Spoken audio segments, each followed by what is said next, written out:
အားလုံးပဲမင်္ဂလာပါကျွန်တော်ဒီတစ်ခေါက်ပြောပြပေးမှာတော့ smart key အကြောင်း smart key ကိုကျွန်တော်တို့လူတွေသုံးကြကြိုက်များကြတယ်တကယ်ပြီးတော့တကယ်သုံးလို့ရတဲ့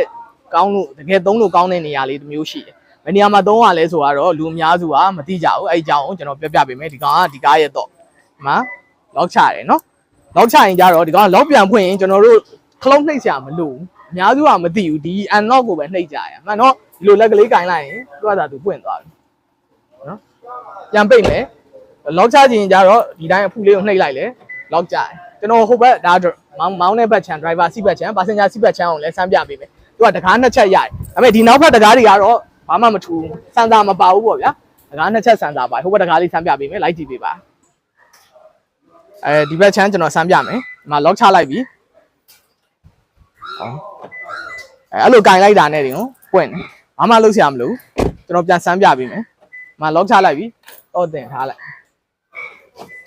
ဘာမှလုပ်စရာမလိုနောက်တကားကတော့နှိပ်လို့ဘာမှမဖြစ်ဘူး